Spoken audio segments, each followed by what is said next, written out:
Hello friends, welcome back to my YouTube channel. साथियों, जैसा कि आपको पता है, यूनिफाइड पेंशन स्कीम जो कि 1 अप्रैल 2025 के बाद से ज्वाइन करने वाले कर्मचारियों और उसके पहले जो एनपीएस में बेनिफिशियल कर्मचारी हैं उनके लिए शिफ्टिंग की प्रक्रिया के लिए डेडलाइन 30 जून तक बढ़ा दी गई है। और आपको जैसा कि पता है कि अगर आप एक बार यूपीएस में शिफ्ट कर जाते हैं तो बाद में आपको जो है वापसी का रास्ता एनपीएस में या फिर अन्य कोई पेंशन योजनाओं में नहीं दिखाई देगा। तो ये अभी सबसे बड़ा कन्फ्यूजन है कर्मचारियों के बीच में कि एनपीएस में रहा जाए या यूपीएस में शिफ्ट किया जाए, या फिर नए रिक्रूट होने वाले कर्मचारी जो है उनके लिए यूपीएस चुना जाए। अगर आप यूपीएस नहीं चुनते हैं, नए रिक्रूट हैं, तो आप बाय डिफ़ॉल्ट एनपीएस में बने रहेंगे। बहुत सारी नॉर्मलीज़ थी कर्मचारियों के मन में कि चाहे वो वीआर को लेकर के हो, चाहे वो सुपर एनुएशन के बाद मिलने वाली पेंशन लाभ से हो।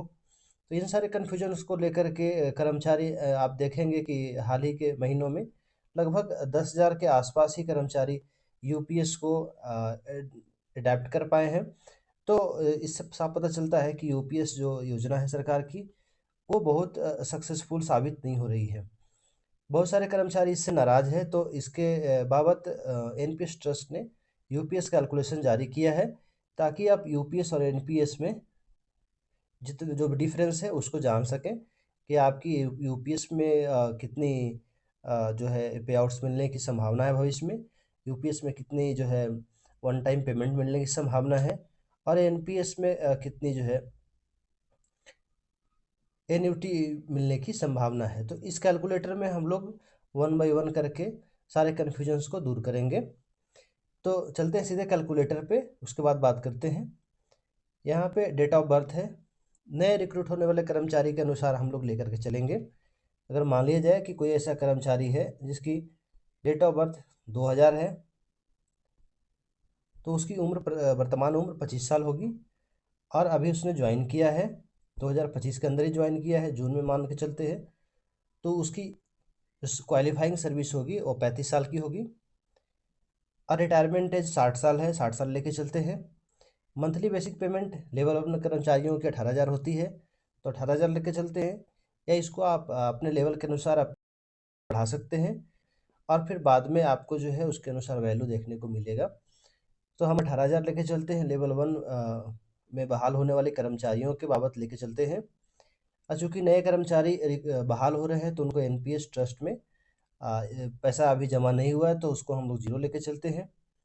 एनुअल बेसिक पे यानी आपके जो है इंक्रीमेंट की बात की गई है कि सालाना इंक्रीमेंट कितने परसेंट की होती है, तो हमने 3% ले लिया है।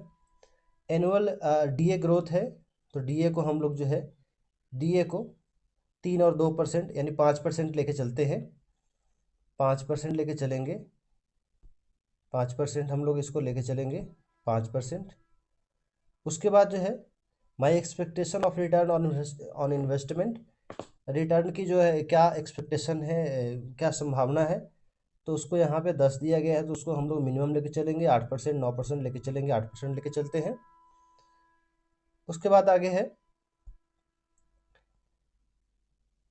Final withdrawal percentage. Final withdrawal UPS में भी 60% है, तो 60% हम लोग विड्रॉवल लेके चलते हैं कि 60% जब एनपीएस में भी निकाल लेंगे, यूपीएस में निकाल लेंगे, उस समय क्या तुलना होगा। एन्युटी रेट हम लोग 8% से नीचे लेके चलते हैं। लाइफ एक्सपेक्टेंसी ये जो है दिया गया है कि आप तो बता नहीं सकते हैं कि कितने साल आप जीवित रहेंगे, लेकिन एक एक्सपेक्टेड जो है आप अपना देख सकते हैं कैलकुलेशन के लिए कि 75 साल की ज़िंदगी लेकर चलते हैं, तो 75 साल जो है कर्मचारी की और 75 साल उसकी स्पाउस की, दोनों हम लोग लेकर चलेंगे। बाद में इसको हम लोग कैलकुलेट करेंगे। कैलकुलेशन के बाद ये जो डाटा निकल के आएगा उसमें हम लोग कंपैरिजन कर सकते हैं कि कितना जो है आप एनपीएस में आप लाभ उठा पाएंगे और यूपीएस में कितना पे आउट बनने की संभावना है। तो just hold a minute. Calculation के बाद इसके जो परिणाम आ गए हैं, तो इस पे हम लोग डेटा को एनालिसिस करेंगे कि आप यूपीएस और एनपीएस में क्या बेहतर हो सकता है। तो सबसे पहला चीज़ है यहाँ पे एडमिसिबल पे आउट 52,000, 52,409 रुपये प्लस डीआर। एन्युटी पे आउट है 86,914 रुपये, जैसा कि आपको पता है कि ये जो एडमिसिबल पे आउट है उसको आप डीआर के अनुसार वो बदल सकता है। जैसे जैसे डीआर बढ़ेगा वैसे वैसे इसकी वैल्यू बढ़ेगी। और एन्युटी जो पेड किया जाएगा वो आपको जितना फिक्स किया जाएगा वो लास्ट तक आपको उतना ही मिलेगा। उसके बाद लमसम अमाउंट की बात की गई है, तो लमसम अमाउंट एनपीएस में आपको पता है नहीं मिलता है, और यूपीएस में लगभग 23,06,80 रुपया मिलेगी। उसके साथ साथ आपको जो है फाइनल विड्रॉवल 60% पे हम लोग देख लेते हैं।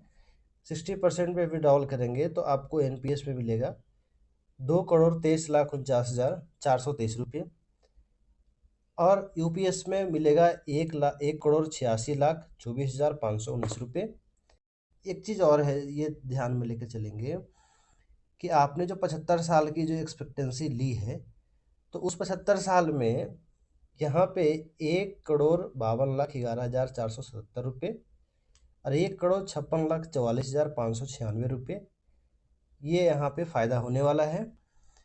60 साल में रिटायर करते हैं तो 60 साल और 75 साल के बीच में ओवरऑल हम लोग लेके चलेंगे कि ओवरऑल 3,61,44,970 यूपीएस में और 3,79,94,019 एनपीएस में। लेकिन एक बात आप ध्यान में रखेंगे, एनपीएस का जो डेटा है वो आपको बदलेगा नहीं, यूपीएस का डेटा है वो समय के साथ साथ बदलेगा। आप इसको एक ग्राफ से देख सकते हैं। ये जो ग्राफ है, इस ग्राफ में आप देखिए कि ये जो 80,000 और 90,000 के बीच में जो ग्राफ है येलो वाला, ये आपको एन्युटी अमाउंट है, और ये जो अमाउंट है यूपीएस का ब्लू वाला वो आपको यूपीएस पे आउट है। तो ये ग्राफ जो है पीरियोडिकली जो समय के साथ वो बढ़ते जा रहा है, और ये जो है क्षैतिज रूप से एक समान, इसमें कोई बदलाव नज़र नहीं आ रहा है। तो आप इसमें देख सकते हैं कि जैसे हम लोग यहाँ पे 2065 में लेके चलेंगे तो यूपीएस 78,000 है और ये 86,000 के 86,000 है, और आगे लेके चलेंगे 2070 में तो यूपीएस बढ़ के 90,000 हो गया, और उसके ऊपर डीआर की बात की गई है, लेकिन एन्युटी जो है 86,914 रुपये ही है। और आगे लेके चलेंगे तो ये यूपीएस का पे आउट जो बढ़कर हो जाए 98,267 रुपये, लेकिन एन्युटी अमाउंट सेम का सेम है। तो कहने का मतलब है कि आपकी जितनी लाइफ एक्सपेक्टेंसी बढ़ती रहेगी उसके अनुसार यूपीएस में आपको जो है पे आउट बढ़ने की संभावना है, लेकिन वहीं पे आपको एन्युटी अमाउंट सेम रहेगा। तो अब आपके ऊपर है कि ऐसे कौन सी चीज़ें हैं जो आप यूपीएस में शिफ्ट करना चाहेंगे। एनपीएस यूपीएस जो है पुरानी पेंशन योजना को रिप्लेस नहीं कर सकती है, लेकिन अगर दो स्कीम है उसमें अगर आपको भेद करना हो तो आपको आपके लिए क्या बेनिफिशियल है आप कंपैरिजन से देख सकते हैं। तो उसके अनुसार अपनी कमेंट में राय देना ना भूलें। कौन सी ऐसे यूपीएस में एनोमलीज लगती है जिसपे सरकार को बदलाव करना चाहिए, और कौन सी ऐसी जो है विसंगतियां हैं जिसके कारण कर्मचारी जो है यूपीएस को स्वीकार करने में रुचि नहीं दिखा रहे हैं। तो अगर आप चैनल पर नए हैं तो चैनल को सब्सक्राइब कर लीजिए। आगे आने वाले जितने भी वीडियोज़ होगी उसकी नोटिफिकेशन आपको बराबर मिलता रहेगा। तो आप अपनी राय देना ना भूलें। मिलते हैं अगले वीडियो में।